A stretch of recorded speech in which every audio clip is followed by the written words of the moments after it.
Hello, internet world. We know you're out there. Good evening, everyone. My name is Luke Stangel with Dandelion, and today we're here with Dandelion's first residential customers, Becky Meier and Bob Connors. We are coming live from Canaan, New York. Our goal today is to learn a little bit more about the system. Bob and Becky had their Dandelion geothermal system installed in mid-September and learn a little bit more about the installation, their experience so far.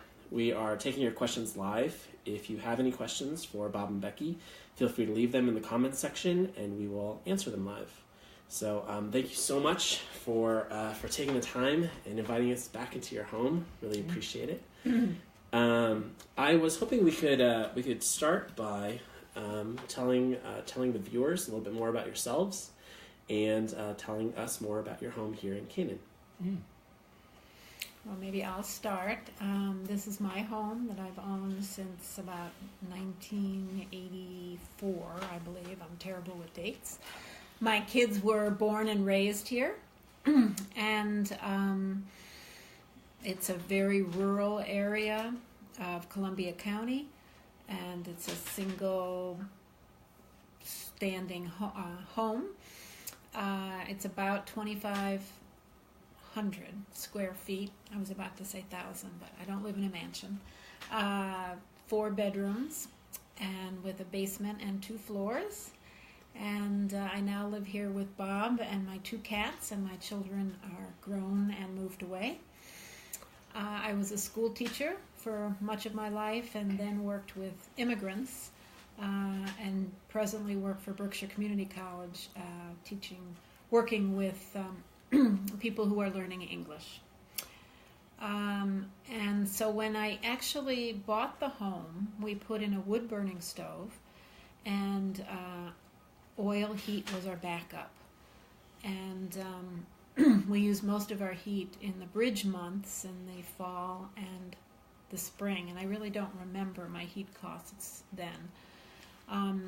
But then my son and husband at the time started getting allergies to the wood mold, and so we took out the wood-burning stove, and then I heated only with oil with a forced hot air duct system. And the early years of the 210s, I was using about 800 to 900 gallons of oil and spending between $3,000 and $4,000 a year on oil. And in the last 5 years, I had trouble with my oil company. The oil would go off. Nobody could figure it out. I had to remember to clean it. I switched oil companies, and then I wasn't that happy with the second one. So that was one. It just was problematic. And I'll get into, I don't know if you want me to start now about why I thought about geothermal, or wait a little. Yeah, I was hoping Bob could tell us a little bit more about himself. Oh, great. Yeah. Well, I grew up nearby in a city called Pittsfield, Mass., and it's about 15 miles away. And I still work there and tutor in the school system for an exciting program for promising high school students, and it's done in a college setting, so it's kind of unique. I enjoy that. It's part-time work, and I'm semi-retired. I still work 3 jobs, one of those semi-retired situations. I take care of 3 properties, and the outside aspects of it. And I do my real job, full-time job, is volunteer work, and especially in the environmental vein. And we'll get into that a little bit later, perhaps. But both Becky and I founded a group called Stop New York Fracked Gas Pipeline about 3.5 years ago, and that takes the majority of our time. But more about that later, perhaps. I have 2 grown children, and lived here for about 10 years with Becky. And what else can I tell you? Any other interests you might have? What's your cat's name? We have 2 cats.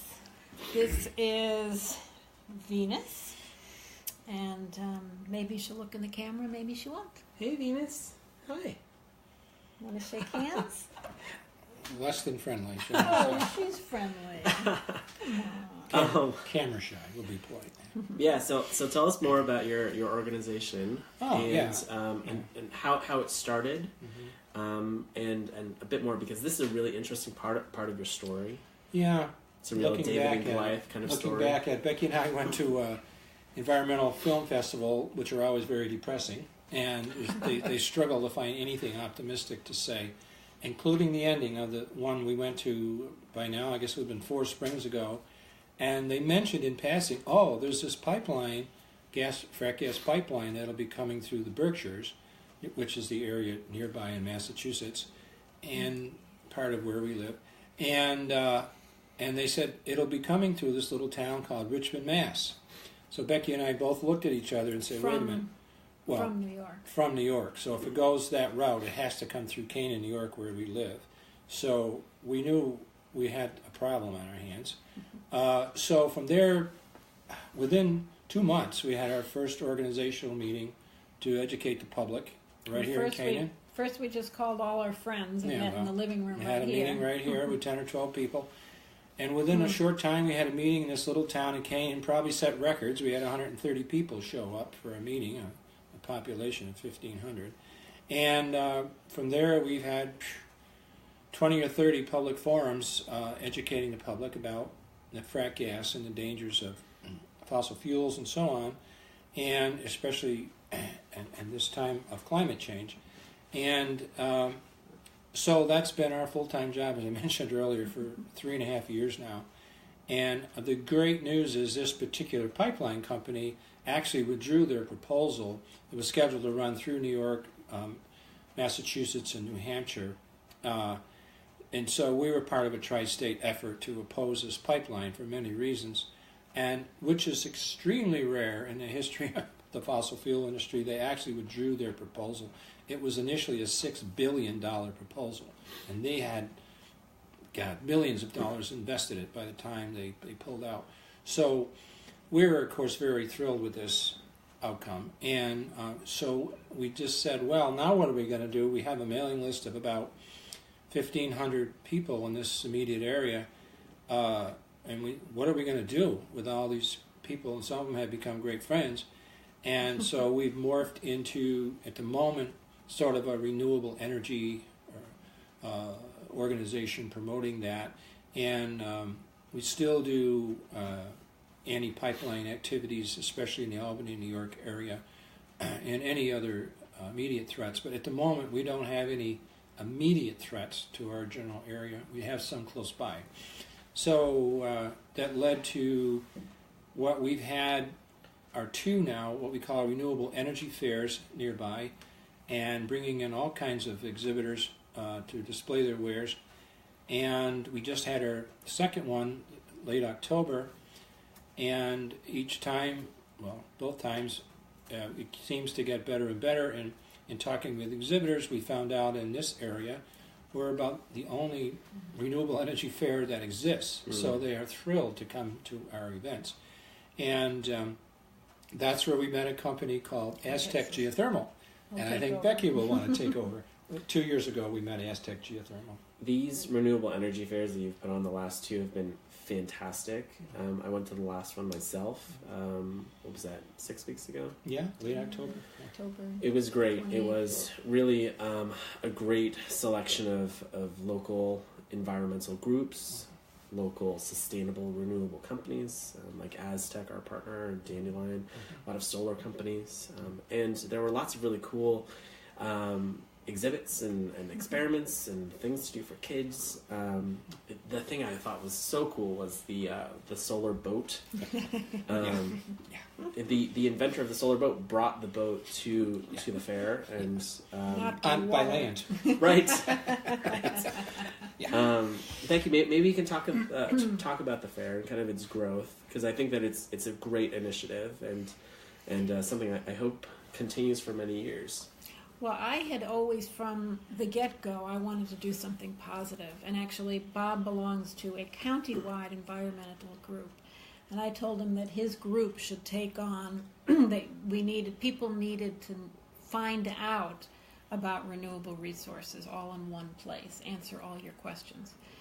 But they decided not to take that on, and it was something I just wanted to do. But the Northeast Energy Direct work took up all of our time. So when we finally, when they withdrew, it was like, now we can do the positive stuff. And we just kind of invented it on our own. We just called, looked through phone books, called everyone we know, asked other people to refer other people. The first one was focused really just on renewable energy.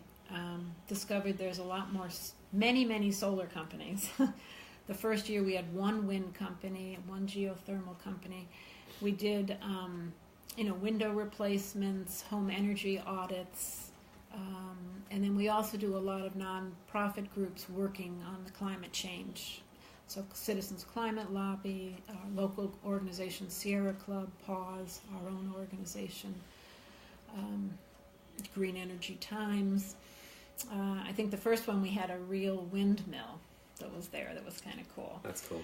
Then this year we decided to expand to include, we called it the Renewable Energy and Sustainable Living Fair. So to bring in more of the organic food, community-supported agriculture, recycling, more of how you can live sustainably in ways other than your energy output. And I had always dreamed of putting solar on the house, and once I got around to having the money and thinking of doing it, I discovered that we don't get enough sunshine here, so that wasn't an option. So in the meantime, I would eventually like to buy solar panels in a solar farm away from the house, but that is not offered with my energy company. So in the meantime, I use a renewable energy company for my energy supplier. So that feels a little bit good. And that's really, I didn't think any further than that until on our first renewable energy fair, I was speaking to the people at Aztec Geothermal. And it was like this light bulb. Duh.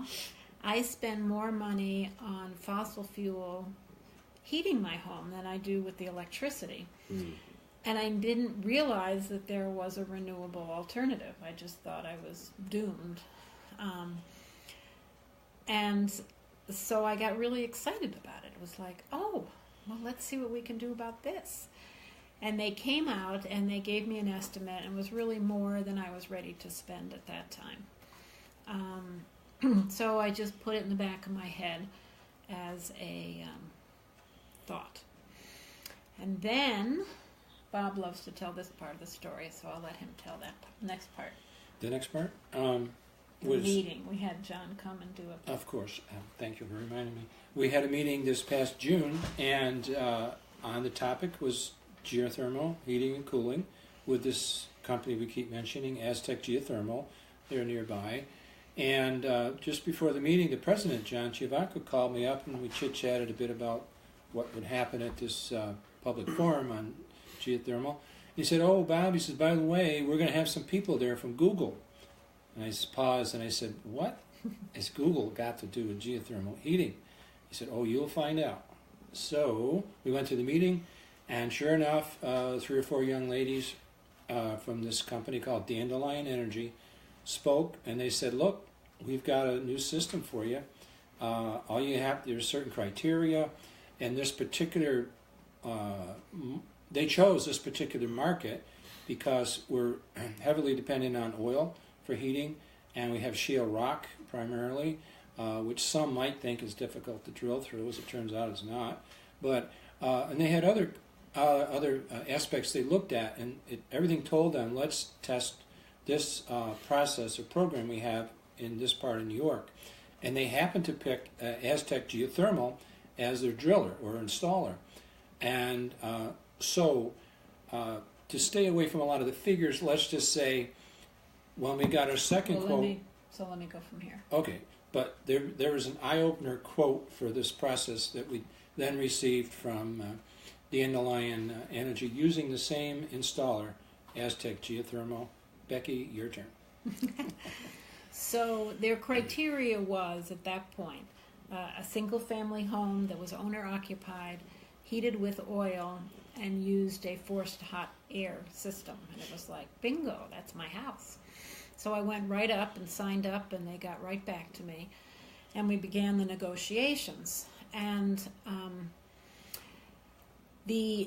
again, this is a Google offshoot that's trying to find a way to make geothermal heating more affordable and accessible for people, and to, just like I didn't realize this was an option, to really get it out there to people that using geothermal, a renewable energy source for your heating, is possible. But as I had experienced, it was quite expensive.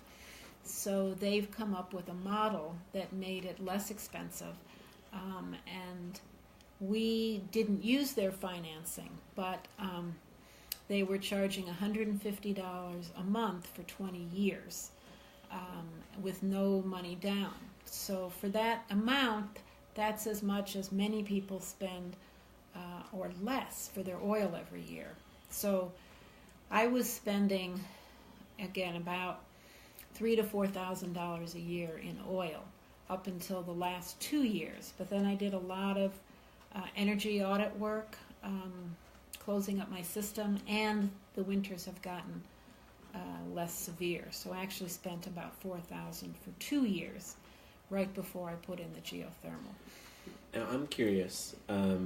So oil and propane up here in the Northeast, it's kind of a way of life. You know, you buy a house that's used, there's an oil furnace in there. You buy a house that's new, they have hundreds of HVAC technicians who would put in an oil furnace.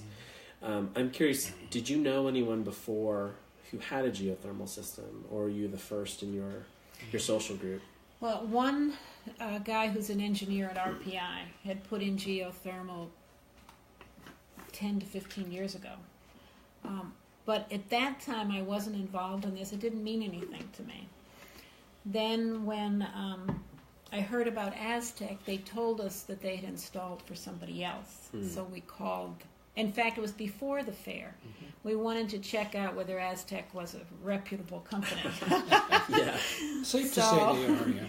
We called this guy, and he had been thrilled with his installation, and he told us about it. But it just wasn't on the radar. Right. It just wasn't something people talked about. People, you just hear about solar energy so much. Solar, right. And wind. But this idea of heating renewably is just not out there. Right. You know, for us, we see heating as being the last piece of the puzzle for homeowners who are interested in drastically reducing their carbon footprint. I think it's a bigger savings than electricity. Right. So I don't know that it should be the last. Right. Well, insulation and so on. Probably what Luke's referring to as the first step. I think that the goal, the house of the future is all electric. So you have solar panels on the roof, you have an electric car in your garage for transportation. Maybe you are leasing solar, or you're purchasing community solar. Or if that's not an option, you are buying solar or energy from a renewable source, and you're heating and cooling using electricity. I guess, can you perhaps give the viewers a quick overview of the geothermal system, how it's different from oil furnaces? I mean, people understand oil.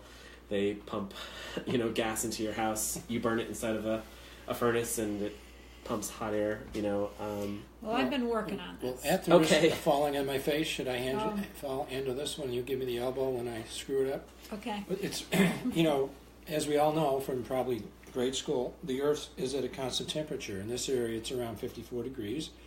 And the geothermal concept is as old as the hills, so to speak.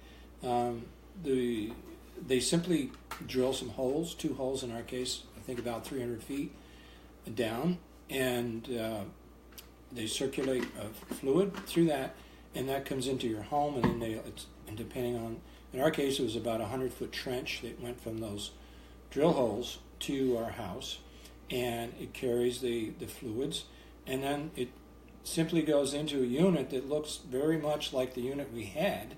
There's a pump and a condenser and some additional tubings that come in from the system. And what you don't have, in our case, is you don't have an smelly oil burner anymore, and you don't have a smelly oil tank where you also have to worry about oil leaks. So if you will perhaps at some point go down and see our system in the cellar, it's really almost unexciting to look at. It's just a metal object, and it's like, oh well, it's there, and it heats the home just fine. In fact, we had our installation in late September. We actually had a little heat wave, and the first thing we had was the air conditioning that we used for 3 or 4 days during the spell. Right. And then very simply switching over to heating now. And, it's very unnoticeable. It's very quiet. And I mentioned to other people that, to me, I'm not a technical person at all. It's like driving a car. All I know is I put the key in, turn it, put some oil and gas in, and get it tuned up every so often, and change the, circulate, the air filter. The air filters and so on and so forth. That's all I need to know. And with this geothermal system, you need to know even less. And you really don't have to do anything. You can certainly adjust. You have to change the air filter. Well, okay. They recommend changing the oil filters twice a year. The air filters twice a year. And that's about it. The maintenance is so little, and it's so carefree. And for me, that's what was a great selling point. If we can get into that Sure. aspect. And I was curious to know, did you have questions or concerns about geothermal? I mean, everyone has an oil furnace. You can talk to 100 people who have an oil furnace, and they can talk to you day and night about how oil works. Did you have concerns about it not working? Or I didn't have any, and I think partly I had been working with John Chiavacco and listened to many of his presentations. It made sense. I had spoken to some people who had it. It was really a question as could I afford it? Not, for some reason, I didn't doubt that it worked. I'm a pretty trusting person, but if something's an established... they've done hundreds of installations before Dandelion came along. Probably thousands. Maybe thousands. So, some people say, how's your geothermal? And I said, well, the best I can say is no different. I mean, I don't notice it. It's not something, it heats my home. And actually, for me, one of the big selling points is the air conditioning. We never had air conditioning here. And it used to be in the Berkshires 2 weeks a year of really uncomfortable weather that I figure I would just eat or die. I do very poorly in hot weather, and I just crumble. But with climate warming, the summers have gotten hotter, and we do an Airbnb business here, and some of our clients have been surprised that we don't have air conditioning. So the thought of having, and I was starting to look into air source heat pumps to do air conditioning. So when I heard it did both, it was like so exciting, and that's the difference. That hot spell in the end of September and the beginning of October, we used the air conditioning, and it was wonderful. So that I really noticed. In terms of the heat, it's the same air ducts, the same registers, the same hot air is coming out of the registers, and it goes according. The biggest thing to get used to is that we used to sleep at 50 or 55 degree weather, turn it down every night. And we'd be both in bed, and one would say to the other, did you turn down the thermostat? Oh, I forgot. So we'd run down, turn it down, run back up. And every morning, we'd be freezing when we started, and the first thing in the morning, we'd turn the register up, and then we'd turn it off when we came home. So we've been told that this system works much more efficiently if we've set it at one temperature and keep it there. So we tend to keep it between 67 and 72. We're comfortable at about 67. If we have some older guests, they sometimes like it warmer, so I might bring it up to 72 slowly and gradually. You're not supposed to turn it up and down quickly. And the temperature is whatever we set it at, and it stays that way, and there's less to think about. And it has these really cute, fun gadgets. You know, I could program, I mean, I'm not supposed to, but I could program my thermostat from work that I want it to go up 2 degrees from my work through my cell phone. And there's an app on my computer when I can figure out exactly what this system is doing at the moment, and I can see how many kilowatt hours I've used in any segment, daily or monthly, and I can see how much I've spent in money. So for the statistic nerds, it's fun to track all that information on this app. Right. We should add it, and to be completely honest, let's say, not that we wouldn't be otherwise, is that your electrical costs do go up. You have a heat pump operating, and we were told it would be roughly 50% additional cost on the electricity. So we'll be saving, well, in her case, I think we need a 10-year average, but it's safe to say thousands of dollars, several $1,000s on our oil. We'll have no more oil bill, and we will have a greater electricity bill. But the overall savings is outstanding, and from a dollar point of view, and certainly from the environmental point of view. We're using far less fossil fuels to create that electricity. In our case, we're using renewable energy to create our electricity. So it's terrific for the environment. And I think, you know, a big inspiration for us was, here we were the leaders of this environmental organization, and we wanted to walk the talk. So we were, you know, talking about we need to get off of fossil fuels. We're very concerned about climate change. And although, you know, one home isn't going to save the planet, if everybody does it, it will. And if the leaders do it, it will. So it feels morally very, I said goodbye to the oil tank, we had them take it out. It was a really nice moment. Yeah. And I feel better inside. One of the things we had to do, we live in an old house, and I may be using the wrong technology. We had 100 amps, was it? Service. So we had to upgrade it to 200, which partly I justified because I'm hoping my next car will be an electric car. So I would need more amperage for the electric car also. So now I'm ready for that. That'll be the final plug. We'll have the supplier of renewable energy, renewable heat, and a renewable car. I was thinking we could pause and take some questions. Sure. So is anybody listening? Yes, we do. Who's out there? Yeah. So if you'd like to ask Bob and Becky a question, feel free to leave a comment in the Facebook comment box. We did get a couple of questions emailed ahead of time from Jane Wynn from the Berkshire Environmental Action Team. So we're in the Berkshires. We're very close to the Massachusetts border here in upstate New York. We both work in Massachusetts. And so Jane had a couple of questions. First, do you operate in Massachusetts as well, specifically the Berkshires? This is maybe more of a question for Dandelion, but I know you know the answer. Sure. Well, at the moment, and if I can answer for Dandelion, their model, this is the test market, and their model is to expand as quickly as they can. And from what I understand, they're expanding further west in New York and somewhat south. And it doesn't mean they won't go east to the Berkshires or Massachusetts.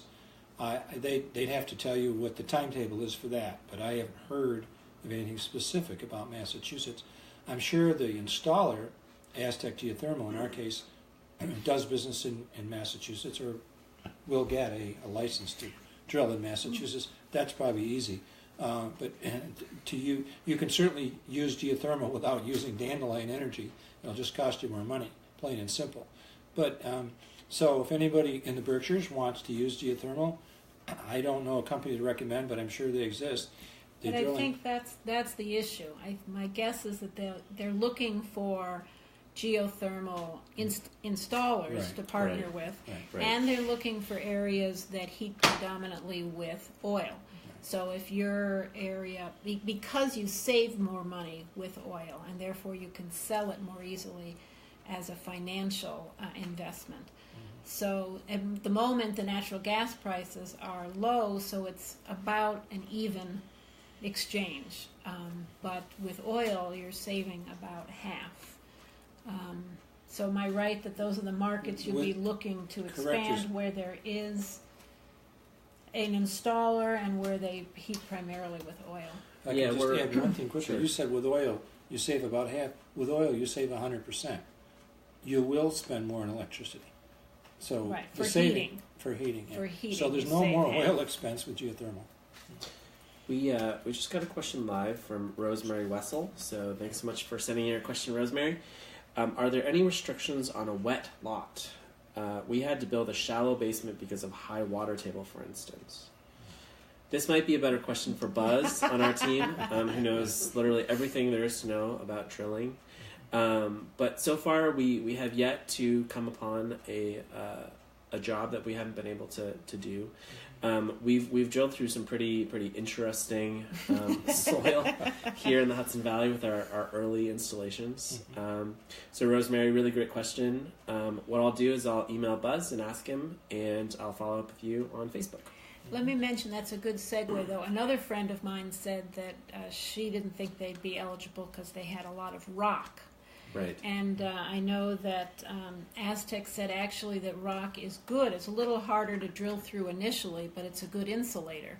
And that they don't have a problem with rocky areas, and certainly this area is rocky.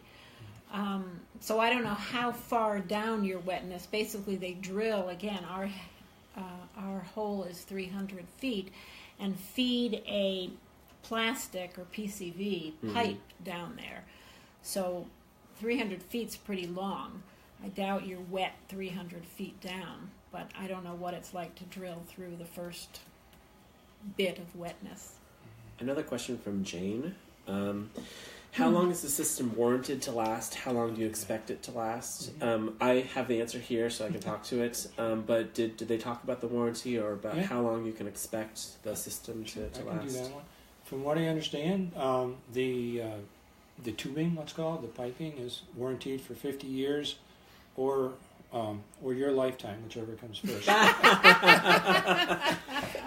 And the actual heat pump, as I understand it, is 10 years on parts and 5 years on labor, or vice versa, not one or the other. But what we were told, they generally, the beauty of this system is there's very few working parts, very few. It's what they call a closed loop system, and you just need a very tiny pump in terms of its power to move the fluids because there's no air leaks.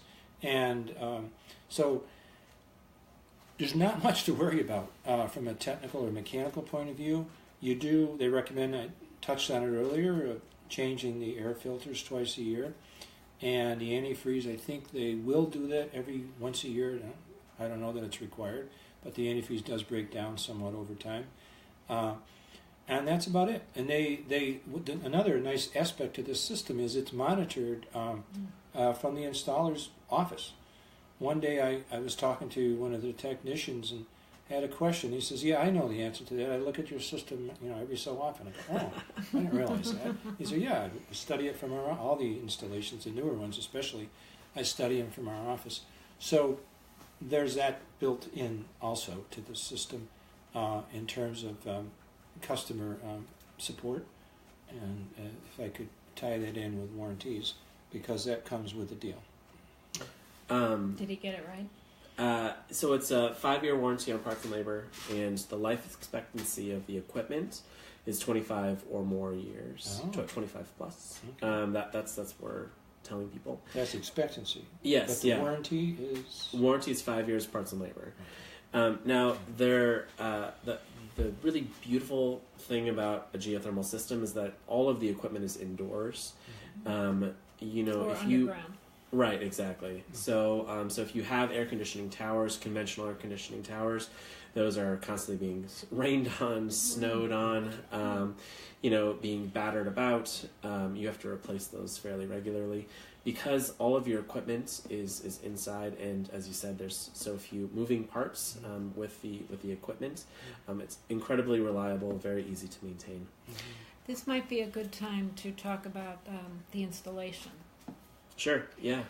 I I had actually hoped this would be done at daylight so we could show you this, but again, they drilled down to basically like you would for a well, down to 300 feet, just 4-inch holes. And the equipment that they drill with is pretty large equipment. So you get some damage from the equipment on your yard, and everything that was inside the hole comes out, along with some chemical that they use. That gray stuff is something they Sort of put a down lubricant, there. I think, something like that. Anyway, so and then in our particular situation, the 2 well heads are about 100 feet from the house. So then they had to dig the trench there and lay the pipes into the house. So that all had to get covered up. And so Bob, great guy that he is, spent several weeks regrading and reseeding that part of our yard. But they were very honest up front that you can't drill and dig a hole without disruption. So we were prepared for that. But when you come to visit, you will not. I mean, I keep thinking there ought to be a flag where these 2 wells are. There is no indication where they are. You will have no idea when you come next spring. In fact, our lawn will be much nicer because we've actually put new grass seed there. So there's nothing for you to see. When somebody said, "Can I come see your system?" And we'll go down to the basement, but it looks like a furnace, and outside it looks like the lawn. You don't even have something coming up out of the ground. We're going to be able to mow our lawn like we always mowed our lawn. So as of next year, you won't see anything outside. This is a good segue for our most exciting part of the Facebook Live. Yeah. Actually we're going not to exciting? see Yeah. the equipment. And this will be the climax of the event, right, Sean? Yeah. I do want to mention system? one other thing. Sure, yeah. I had put in a humidification system on my forced hot air many years ago, and it never worked. And I had all sorts of people out here trying to get it to work. So when they were installing this, I told them I had that. Could that be hooked into this geothermal? And they said yes. And I think it's working.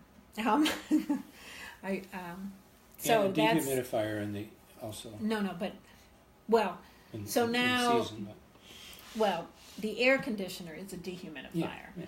So there's a nice, with the air conditioner being a dehumidifier, and now with this humidifier being hooked up, the air should be more constant and less dry or wet, depending on the season. Joan asked us a couple of questions right before we go look Okay. at the equipment, so thank you very much for the questions, Joan. Some of these are pretty technical, so I'm going to We might be getting back to follow you. up with we Joan. may make a mistake or two, but we'll do our best. Yeah. But she did ask, I never have a need for air conditioning in the summer. So how does that play out with this system? I have no need, I guess, for the air conditioning part of it. I just am looking for heat and hot water. It's certainly not a detriment. Turn It's off just the not switch. an additional attribute. For me, Right. the air conditioning was a selling point. You just won't use it. Now, Becky, you lived without air conditioning for many years here inside the house. Can you talk about how it is, I guess, now after air Well, a conditioning? lot of it is personal. I don't get cold easily, but I get hot very easily. And when I get hot, I get grouchy and uncomfortable. I don't want to do anything. So people are amazed in the winter. I'll walk around with short sleeves and not be cold, and they'll have sweaters. But in the summer, they'll be really happy, and I'm miserable. So so I just loved not being hot. But I've been in places where it's a very obvious air conditioning. You feel Right. cold. Right. First of all, you set it at whatever temperature you want. So, but it's more, the whole space is air conditioned. It's not like it's blowing at you. It doesn't have that cold refrigerator feel. Right. And you can put it at 80 or 70 or 60 or whatever temperature you're comfortable with. But some people love the heat. And if you do, you can leave your thermostat at 90 degrees. All right, it looks like we have answered all of our questions. So would you like to go down to the basement, check it out? Sure. All right, I'm going to transition to the other side And of the camera. just, this is your typical home. We store stuff in our basement. If anyone wants to buy the canoe you see down there, give me a call afterwards. But the cat boxes are down there. This is just everyday life. All right. Do you need to take the computer down? Yeah, I'll take the computer. He can take the computer. Okay. All right, let's go. All right. Hi, here we are, the Pied Piper. Here we go. Down to the inner chambers. You might know about every home in the Northeast has a cellar. And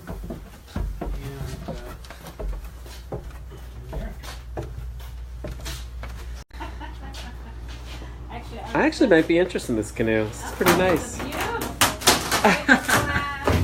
River canoe. All right. So let's check it out. I'll come out of the way. Sure.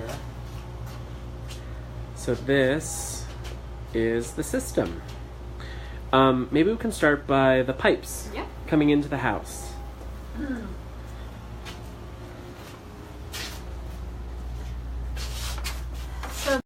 Hi everybody, I am running into some Wi-Fi problems downstairs in the basement. We're going to try this again. I'll come back down. Yeah. And if for some reason we lose connection, I'll take some photos of the system and we'll upload them shortly to Facebook. Okay.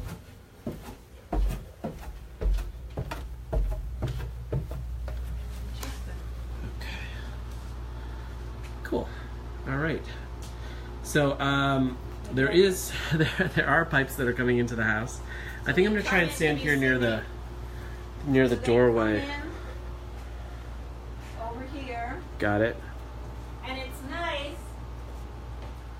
because they put all these little labels on that tell you.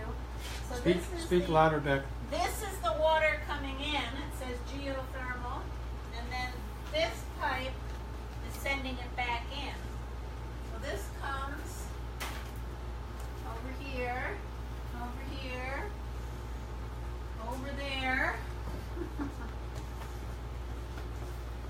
over here, and it says geothermal going in. It's called a closed loop system. So this system, this is a black insulation over a PCB tube. So that's what they call a closed loop system. It's basically water with some antifreeze in it. It's closed loop. It just comes in at and it comes in at about 54 degrees, and apparently it goes out at 45 degrees. And that 10 degrees difference somehow creates the energy that creates geothermal. So it goes into here, and then goes into here, and this is the heat pump, I guess.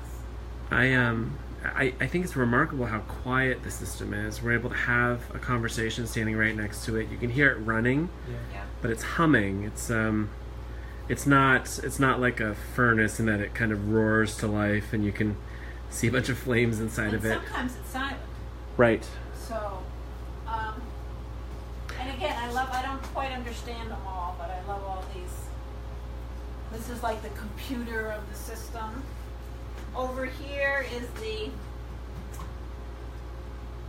computer that hooks it to my cell phone and to my computer and gives the information to Aztec about what's happening in my system.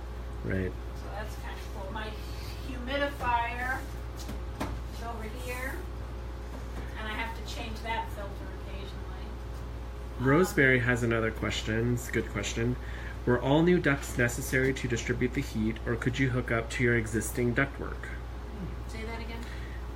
So she asked, were all new ducts necessary, or were you able to hook up to your existing ductwork? So the reason one of the requirements is that you have air duct system already, a hot air system, is they want to use your existing duct system.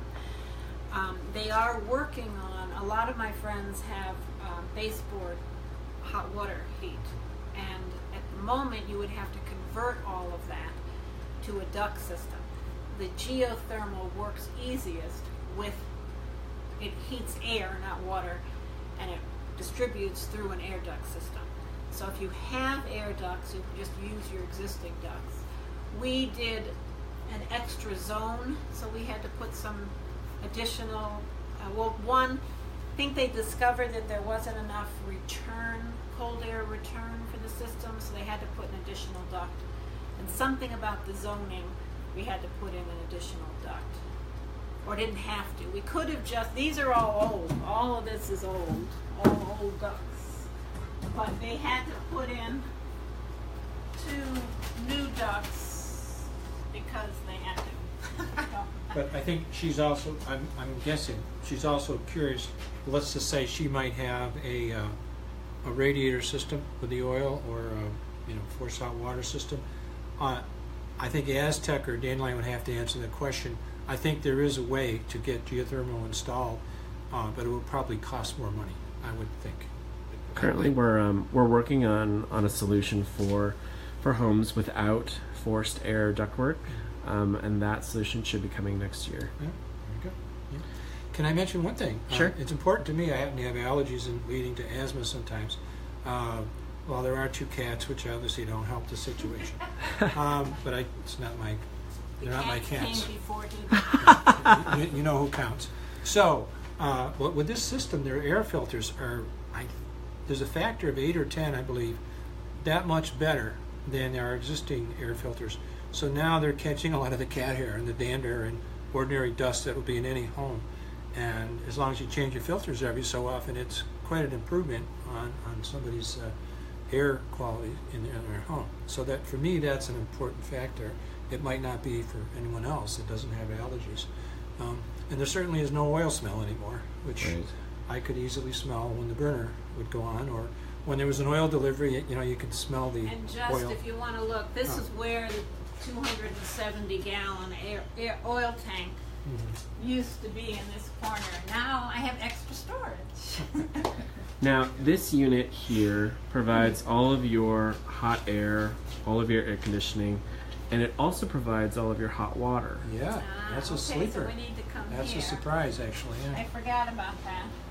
With the system came, I don't quite understand it, why there's 2, but I think one's a backup. Yeah, storage.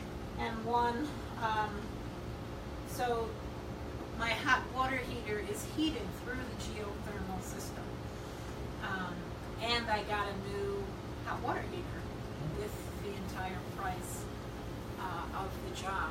And I just I spent all Monday, and I want everybody to appreciate it. I took this in ducts, there are plots of seams. So I painted the seams to seal them. And I painted every single seam in my air ducts on Monday. So looks fantastic. I've done almost everything I can think of to make this more efficient. All right, we are going to be wrapping up, and this was found in my crawl space by one of the guys who installed the extra what air is duct. it? We don't know. So all of my naturalist friends, Jane Wynn, if you're there, tell me what this is. Anyway. Well, thank you so much for joining us for this Facebook Live event. Wow. And do you want to tell people if their friends want to watch it, how they could find it? This video will be archived on Facebook after the broadcast. We're also going to be posting it on our website. So on the Dandelion's Facebook page? And Dandelion's website. And DandelionEnergy.com is the website? That's correct. Hey! Doing my job for me. I like it. All right. Anything else that you'd like to say before we sign off? If anybody is considering doing geothermal, you can feel perfectly free to give us a call. I don't know, can I give my number? Sure. 518-781-4686 or BeckyJMeier@gmail.com. MEIER, Meier. And any home that can get retrofitted. Again, $150 a month for 20 years with nothing down. You don't. That's the big beauty of the Dandelion model. You don't have to have upfront money. They'll put it in and you'll pay it off. And I think they're talking about 7 to 10 year return on your investment, and then it becomes, you have the extra electric, but you're not paying it back anymore. And I like to add, it doesn't matter what fossil fuel you're burning for heat or hot water, you're never going to get it free. You'll never get a return on investment. You'll be paying for that for the rest of your life. In this sense, putting the extra electricity cost to the side and the source of their energy, putting that to the side, this is becomes free at some point. And what have you ever bought that's free? Does your washing machine ever pay for itself? Does your dryer ever pay for itself? Does your refrigerator? Does your car? On and on and on. So for someone to say, oh, this is only a 10% return on investment, I could do better than that. Well, you really can't for most purposes, unless you're a very aggressive investor. But so in this case, you're going to get this paid for. It'll become essentially free in 7 to 9 years, at least for us, and I think most homes. And if you're just looking at it from a financial viewpoint, I really don't know how you can do any better and help to save the environment at the same time. And then, I had something. No. I lost it. Oh, if you're particularly, if your old burner goes, my old furnace was, I moved in here 36 years ago, and it was here. So my guess is it was like a 50-year-old furnace. So I don't know how much longer my furnace would have gone. So this came at the right time. So if you're replacing a furnace, an old furnace anyway, or thinking of doing air conditioning, if you're doing some new work, that's the perfect time to think about it. But even, ours was still working, and I don't believe in fixing something until it breaks, except for I did this time because I'm saving the environment. All Get right. myself money for when I'm old and retired. All right. Well, thank you so much, Bob and Becky. Thank you. You're welcome. And Dandelion. Yeah. All right. They're doing good work.